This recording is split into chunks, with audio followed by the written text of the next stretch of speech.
Best video, so please do watch it. ఇలానే మీకోసం మంచి మంచి ఇంట్రెస్టింగ్ స్టోరీస్తో మీ ముందుకు వచ్చేస్తాం.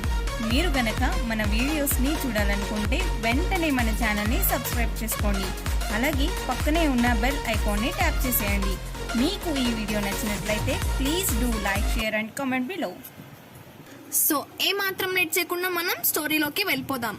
ఇప్పుడు మనం వినే స్టోరీ వచ్చి ఆర్ఫన్. ఈ మూవీ IMDbలో 7/10, రోటెన్ టొమాటోస్లో 56% స్కోర్ చేసింది. సో వెంటనే మనం స్టోరీ వినేద్దాం. కేట్ అండ్ జాన్ అని ఒక కపుల్ ఉండేవాళ్ళు. వాళ్ళు తమ మూడో కూతురైన జెసికా చనిపోవడంతో చాలా బాధలో ఉంటారు. కేట్ ఆ డిప్రెషన్లో తాగుడికి బానిస అవుతుంది. అలా కేట్ ఉండడం జాన్ చూడలేకపోయేవారు.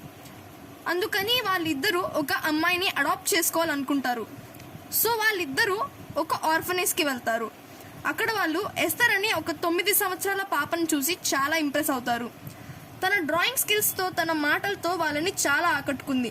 అందుకని వాళ్ళిద్దరూ ఎస్తర్ని అడాప్ట్ చేసుకోవాలనుకుంటారు. ఆ ఆర్ఫనేజ్కి ఇన్ఛార్జ్ అయిన సిస్టర్ అబిగేల్ ఒప్పుకోవడంతో ఎస్తర్ని వాళ్ళిద్దరూ తీసుకెళ్తారు. వాళ్ళ ముగ్గురు ఇంటికి చేరుకుంటారు. అక్కడ వాళ్ళ రెండో కూతురైన మ్యాక్స్ అనే ఒక 6 ఏళ్ల పాప వాళ్ళ కోసం వెయిట్ చేస్తూ ఉంటుంది. మ్యాక్స్కి వినపడదు మరియు మాట్లాడలేదు కూడా. తను ఎస్తర్ కోసం చాలా వెయిట్ చేస్తుంది. ఎస్తర్ తనతో ఆడుకుంటుందని చాలా ఆనందపడుతుంది. కానీ తన కొడుకైన డానియల్కి మాత్రం ఎస్తర్ అంటే అస్సలు ఇష్టం ఉండదు. తనని తను సిస్టర్ లానే యాక్సెప్ట్ చేయడు. అందరూ ఇంట్లోకి వెళ్తారు. ఇంట్లో ఉన్న గ్రాండ్ మాని చూసిన ఎస్తర్ తన గ్రీటింగ్స్తో చాలా ఇంప్రెస్ చేస్తుంది. అందరూ ఎస్తర్ని చాలా బాగా చూసుకుంటారు. Next day morning max and Daniel చదివే స్కూల్లోనే ఎస్తర్ని కూడా జాయిన్ చేస్తారు. కానీ ఫస్ట్ డేనే ఎస్తర్ డ్రెస్ సెన్స్ చూసిన తన క్లాస్మేట్స్ చాలా ఇన్సల్టింగ్గా మాట్లాడతారు. ఎస్తర్కి కోపం వస్తుంది. ఇంటికి రాగానే కేట్కి విషయం చెప్పి తనకి ఎంతో ఇష్టమైన పియానోని నేర్పించమని అడుగుతుంది. రోజు నైట్ కేట్ అండ్ జాన్ వాళ్ళ రూమ్లో ప్రైవేట్గా ఉంటారు. అదే టైంలో పెద్ద వర్షం, ఉరుములు రావడంతో మ్యాక్స్ అండ్ ఎస్తర్ భయపడి వాళ్ళ మామ్ డాడ్ రూమ్లోకి వెళ్తారు. మ్యాక్స్ వాళ్ళ మామ్ దగ్గర, ఎస్తర్ వాళ్ళ డాడ్ దగ్గర ఉంటారు. తరువాత రోజు కేట్ ఎస్తర్ రూమ్లోకి సదరడానికి వెళ్తుంది.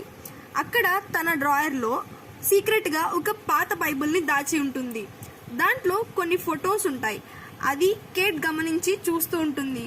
అక్కడ ఎస్తర్ చూస్తుందేమో అని వెంటనే తన బైబిల్ని అదే ప్లేస్లో పెట్టి వెళ్ళిపోతుంది. అదే రోజు స్కూల్లో డానియల్ ఎస్తర్ వెళ్తుండగా కావాలని తన బుక్స్ని కింద పడేస్తాడు. ఈలోగా బ్రెండా వచ్చి ఆ పాత బైబిల్ని తీసుకొని బైబిల్ విసిరేయడంతో ఆ బైబిల్ చిరిగిపోతుంది. దాంతో ఎస్తర్కి కోపం వస్తుంది. గట్టిగా పిచ్చి దానిలా అరుస్తూ ఉంటుంది. ఆ రోజు గేమ్స్ పీరియడ్లో ఆడుకుంటూ బ్రెండాని లాడర్ పై నుండి తోసేస్తుంది. ఇది ఎవరికీ తెలీదు. అప్పుడు బ్రెండా కాల్కి 6 స్టిచెస్ పడతాయి. తరువాత ఇంటికి వెళ్తుండగా ఒక అమ్మాయి జాన్తో ఫ్లర్ట్ చేస్తూ ఉంటుంది. అది ఎస్తర్ గమనిస్తుంది. ఆ రోజు నైట్ కేట్ అండ్ జాన్ కిచెన్లో రొమాన్స్ చేస్తుండగా తను చాటుగా విండోలో నుండి చూస్తుంది. ఇది చూసిన వాళ్ళిద్దరూ చాలా గిల్టీగా ఫీల్ అవుతారు. అక్కడి నుంచి వెంటనే వెళ్ళిపోతారు. నెక్స్ట్ డే ఆ విషయం గురించి మాట్లాడడానికి కేట్ ఎస్తర్ రూమ్లోకి వెళ్తుంది. పెద్దవాళ్ళు చేసే కొన్ని పనులు పిల్లలు చూడకూడదు అని చెప్తుంది. దానికి ఎస్తర్ పెళ్ళైన వాళ్ళు చేసే పని ఏంటో నాకు తెలుసు అని ఓపెన్గానే చెప్తుంది. ఇది విన్న కేట్ 9 సంవత్సరాల పాపకి ఇవి అన్నీ ఎలా తెలుసు అని షాక్ అవుతుంది. ఇదే విషయం తను జాన్తో చెప్తుంది. కానీ తను పట్టించుకోడు. నెక్స్ట్ డే మార్నింగ్ ఎస్తర్ని తీసుకొని తన మూడో కూతురు సమాధి దగ్గరికి తీసుకెళ్తుంది. అక్కడ సమాధిపై తన కూతురి గుర్తుగా పూల మొక్కల్ని నాటి ఉంటుంది. అవి ఎప్పుడు తనని గుర్తు చేస్తూ తనని సంతోషిస్తాయని, తను ఎప్పుడు తనతోనే ఉంటుందని భావిస్తుంది. ఈవ్ అండ్ ఎస్తర్ కలిసి డానియల్ ఆడుకునే చోటికి వెళ్తారు. డానియల్ అక్కడ కొన్ని బొమ్మల్ని గన్తో షూట్ చేస్తుండగా ఒక పీజియన్కి తగిలి గాయపడుతుంది. దాన్ని అలా హింసించే కన్నా చంపేయడం మేలు అని ఒక పెద్ద రాయి తీసుకొని ఆ పావురం మీద వేస్తుంది. ఇది చూసిన మ్యాక్స్ అండ్ డానియల్ షాక్ అవుతారు. చూసిన కేట్ లాక్ ఎందుకు చేసావు అని అడుగుతుంది. దానికి తను ఒక టీనేజర్ లాగా నేను ఎప్పుడు స్నానం చేసినా నేను డోర్ లాక్ చేసుకుంటాను అని చెప్తుంది. ఆ ముందు రోజు జాన్తో వేరే అమ్మాయి మాట్లాడడం చూసిన ఎస్తర్ ఈ విషయాన్ని వెళ్ళి కేట్తో చెప్పేస్తుంది. దాంతో కేట్కి జాన్కి మధ్యలో గొడవ జరుగుతుంది. ఇది చూసిన ఎస్తర్ లోపల చాలా సంతోషిస్తుంది. ఆ తర్వాత రోజు కేట్ కి సిస్టర్ అబిగేల్ నుండి కాల్ వస్తుంది. తను ఎస్తర్ కి మెడికల్ అండ్ డెంటల్ చార్ట్స్ గురించి డిస్కస్ చేయడానికి వాళ్ళ ఇంటికి వస్తానని చెప్తుంది.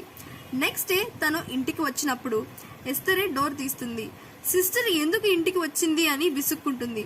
తర్వాత ఇంట్లోకి వచ్చాక సిస్టర్ కేట్ అండ్ జాన్ తో ఎస్తర్ని తమకిచ్చి తప్పు చేసినట్టు చెప్తుంది. అసలు ఎందుకు అని వాళ్ళు అడగగా ఎస్తర్ మొదట అడాప్ట్ చేసుకున్న ఫ్యామిలీలో అందరూ ఫైర్ యాక్సిడెంట్ లో చనిపోయారు, కానీ ఎస్తర్ మాత్రమే బయటపడింది. సెకండ్ టైం అడాప్ట్ చేసుకున్న వాళ్ళు కూడా అందరూ చనిపోయారు, కానీ ఎస్తరే బయటపడింది. కానీ జాన్ ఆ విషయాన్ని మాత్రం ఒప్పుకోడు. తను కేవలం ఒక 9 సంవత్సరాల పాప అని, తనకి ఏమీ తెలియదు అని చెప్తాడు. బ్రెండా విషయాన్ని గుర్తు తెచ్చుకున్న కేట్ మాత్రం ఎస్తర్ని చాలా అనుమానిస్తుంది. తనని డాక్టర్ బ్రౌనింగ్ దగ్గరికి తీసుకెళ్దాము అని కేట్ జాన్తో అంటుంది. వీళ్ళు మాట్లాడుకున్న మాటలన్నీ ఎస్తర్ చాటుగా వింటుంది. వెంటనే ఎస్తర్ మ్యాక్స్ దగ్గరికి వెళ్ళి తనని సిస్టర్ మళ్ళీ ఆర్ఫనేజ్ కి తీసుకెళ్తుందని, ప్లీజ్ నాకు హెల్ప్ చేయి అని అడుగుతుంది. తను మ్యాక్స్ ని బలవంతంగా ఎక్కడికో తీసుకెళ్తుంది. ఎస్తర్ మ్యాక్స్ హెల్ప్ తో సిస్టర్ అబిగేల్ ని చాలా క్రూయల్ గా చంపుతుంది. అన్ని గమనిస్తున్న మ్యాక్స్ కి ఎస్తర్ ని చూసి చాలా భయం వేస్తుంది. మ్యాక్స్ ని ట్రీ హౌస్ కి తీసుకెళ్తుంది ఎస్తర్. తను తన ప్రూఫ్స్ అన్ని తన బ్యాగ్ లో దాచి సీక్రెట్ గా ఒక ప్లేస్ లో ఉంచుతుంది.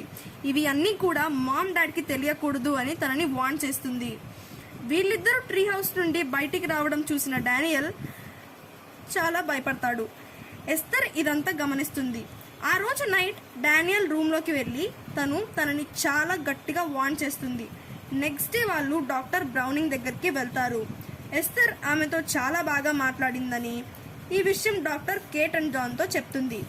ఎస్తర్ కి ఎటువంటి ప్రాబ్లం లేదని, తను చాలా బాగుందని చెప్తుంది. కానీ కేట్ తనని ఎందుకో దూరం పెడుతున్నట్టు తను బాధపడి డాక్టర్తో చెప్పినట్టు ఈ విషయం తను వాళ్ళిద్దరితో చెప్తుంది. ఇంకో పక్క వాష్రూమ్ లో ఎస్తర్ ఎందుకో చాలా వింతగా బిహేవ్ చేస్తూ ఉంటుంది. చాలా చాలా గట్టిగా అరుస్తూ ఉంటుంది. కేట్ డాక్టర్ చెప్పిన మాటలకి చాలా డిసప్పాయింట్ అవుతుంది. నెక్స్ట్ డే మార్నింగ్ ఎస్తర్ ని డెంటల్ చెకప్ కి తీసుకెళ్దామని తనని స్కూల్ మాన్పిస్తారు. మ్యాక్స్ ని డానియల్ ని తీసుకొని కేట్ స్కూల్ కి వెళ్తుంది. అక్కడ వీళ్ళని ఎస్తర్ తో ఏమైనా ప్రాబ్లం ఉందా అని అడుగుతుంది.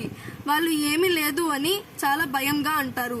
ఇంకో పక్క ఎస్తర్ ని వాళ్ళ డాడ్ తన మామ్ ని చాలా మంచిగా అర్థం చేసుకోమని సజెస్ట్ చేస్తాడు. తనని చాలా బాగా చూసుకుంటుందని, తనని తప్పుగా అనుకోద్దని, మంచిగా హ్యాపీగా ఎప్పట్లానే ఉండమని తను సజెస్ట్ చేస్తాడు. దాంతో ఎస్తర్ కేట్ కి సర్ప్రైజ్ ఇవ్వడానికి జెసికా సమాధిపై ఉన్న పూల మొక్కల్ని కోసి ఒక పెద్ద బొకేలా చేసి ఇస్తుంది. దాంతో కేట్ కి పట్టరాని కోపం, బాధ కలుగుతాయి. దాంతో ఎస్తర్ ని పక్కకి తోసేస్తుంది. ఇది అలుసుగా తీసుకున్న ఎస్తర్ తనని తను హామ్ చేసుకొని జాన్ దృష్టిలో కేట్ ని బ్యాడ్ చేయాలనుకుంటుంది. అలా తరువాత రోజు పిల్లల్ని స్కూల్ కి తీసుకెళ్తుంది. ఇంకో పక్క ఎస్తర్ తనని తను హామ్ చేసుకొని ఆ కోపంలో కేటే అలా చేసినట్టు చిత్రీకరిస్తుంది. అలా జాన్ దృష్టిలో కేట్ ని బ్యాడ్ చేస్తుంది. తరువాత రోజు పిల్లల్ని తీసుకొని కేట్ స్కూల్లో డ్రాప్ చేయడానికి వెళ్తుంది. డానియల్ ఫస్ట్ దిగి వెళ్తుండగా తన బ్యాగ్లో నుండి బుక్స్ పడిపోతాయి. అది గమనించిన కేట్ తనకి హెల్ప్ చేయడానికి కార్ దిగి వెళ్తుంది. ఇది అలసుగా తీసుకున్న ఎస్తర్ కార్ని రివర్స్ గేర్లో పెట్టి ఆన్ చేస్తుంది. కార్లో ఉన్న మ్యాక్స్ కి చాలా భయం వేస్తుంది. కార్ రివర్స్ లో వెళ్తూనే ఉంటుంది. కానీ లక్కీగా మ్యాక్స్ కి ఏమీ కాలేదు. ఆ రోజు నైట్ డానియల్ మ్యాక్స్ రూమ్ లోకి వెళ్ళి తనని అసలు ఏమైంది అని అడుగుతాడు. దానికి మ్యాక్స్ ఎస్తరే కార్ ఆన్ చేసినట్టు, సిస్టర్ అబిగేల్ ని కూడా తనే చంపినట్టు తన డ్రాయింగ్స్ ద్వారా చెప్తుంది. ఆ ప్రూఫ్స్ అన్ని కూడా ట్రీ హౌస్ లో దాచినట్టు మ్యాక్స్ డానియల్ కి తన సైగలతో చెప్తుంది. వీళ్ళు ఇద్దరు మాట్లాడుకున్నది అంతా ఎస్తర్ బయట నుండి వింటూ ఉంది. ఆ నెక్స్ట్ డే డానియల్ ఏమో ట్రీ హౌస్ కి బయలుదేరతాడు. ఇంకో పక్క కేట్ ఏమో ఎస్తర్ లేని టైం చూసి తన రూమ్ లోకి వెళ్తుంది. తన రూమ్ లో ఆ పాత బైబిల్ని ఆ బైబిల్ వెనుక సార్నే ఇన్స్టిట్యూట్ అని రాసి ఉంటుంది. ఇంకో పక్క డానియల్ ట్రీ హౌస్ కి వెళ్ళి ఆ ప్రూఫ్స్ కనుక్కోవడానికి వెతుకుతూ ఉంటాడు.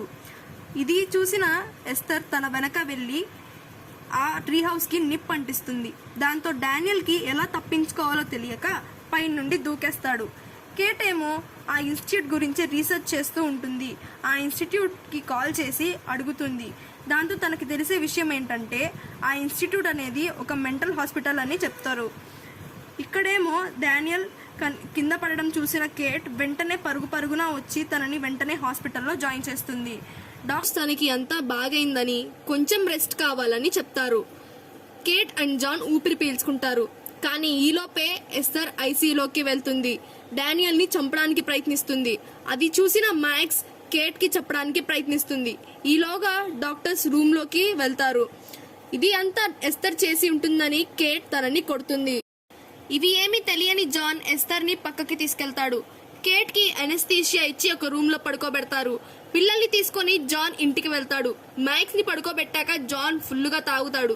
ఈలోగా ఎస్తర్ తన రూమ్ లోకి వెళ్లి చాలా అందంగా రెడీ అయి జాన్ పక్కకు వచ్చి కూర్చుంటుంది. ఎస్తర్ జాన్ తో మాట్లాడుతూ తనని సెడ్యూస్ చేయాలనుకుంటుంది. కానీ జాన్ అలాంటి వాడు కాదని, కేవలం కేటే తన భార్య అని, ఆర్ఫనేజ్ లో వదిలేస్తానని కూడా అంటాడు. ఇది విన్న ఎస్తర్ తన రూమ్ లోకి వెళ్ళిస్తారు. ఆయన కేట్ కి ఒక షాకింగ్ విషయం చెప్తారు. అది ఏంటంటే మనం అందరం అనుకుంటున్నట్టు ఎస్తర్ ఒక 9 సంవత్సరాల పాప కాదు. తను ఒక 33 సంవత్సరాల యువతి. తను ఒక రేర్ హార్మోన్ డిజార్డర్. అని పేరు హైపోపిట్యుటరిజం. ఈ డిజార్డర్ ఉన్న వాళ్ళు ఏజ్ ఎంత పెరిగినా చూడడానికి చిన్నపిల్లల్లాగానే ఉంటారు. ఆ ఇన్స్టిట్యూట్ రికార్డ్ ప్రకారం తన పేరు లీనా క్లామర్ అని, తను 1976లో పుట్టింది అని చెప్తారు. మీకులానే 2 ఫ్యామిలీస్ తనని అడాప్ట్ చేసుకున్నారు. ఆ ఫ్యామిలీస్ లో ఉన్న ఫాదర్స్ ని సెడ్యూస్ చేయాలనుకుంది. వాళ్ళు ఒప్పుకోకపోతే ఆ ఫ్యామిలీస్ ని చంపేసింది. అలాగా తను 7 మందిని చంపేసింది. త్వరగా మీ హస్బెండ్ ని పిల్లల్ని కాపాడుకోండి అని చెప్పి వెంటనే చెప్తాడు. వెంటనే తను బయలుదేరుతుంది. జాన్ కి ఫోన్ చేస్తే తను ఎత్తడు. ఈలోపు ఇంట్లో ఎస్తర్ పవర్ కట్ చేస్తుంది. ఇంట్లో ఉన్న ఎస్తర్ జాన్ ని అతి క్రూరంగా దారుణంగా కత్తితో పొడిచి చంపుతుంది. కేట్ ఇంటికి వచ్చి చూస్తే జాన్ రక్తపు మడుగుల్లో పడి ఉంటాడు. కేట్ ఏడుస్తూ మ్యాక్స్ కోసం వెతుకుతుంటుంది. మ్యాక్స్ ఏమో ఎస్తర్ కి దొరకకుండా దాక్కుంటుంది. ఇంకా ఎస్తర్ కేట్ అండ్ మ్యాక్స్ కోసం వెతుకుతూ ఉంటుంది. మ్యాక్స్ దొరికేలోపు పోలీసులు ఇంటికి. కానీ ఎస్తర్ మళ్ళీ ఇంట్లో నుండి తప్పించుకుంటుంది. కేట్ అండ్ మ్యాక్స్ ని మళ్ళీ అటాక్ చేస్తుంది. కేట్ అండ్ ఎస్తర్ గడ్డగట్టిన పాండ్ లోకి పడిపోతారు. ఈలోగా కేట్ ఎస్తర్ ని పాండ్ లోకి కాల్తో గట్టిగా తంతుంది. అలా ఎస్తర్ పాండ్ లో పడి చనిపోతుంది. సో అలా ఈ స్టోరీని ఎండ్ చేస్తారు. మళ్ళీ మరో కొత్త ఇంట్రెస్టింగ్ స్టోరీతో మళ్ళీ కలుద్దాం. Until then take care, bye.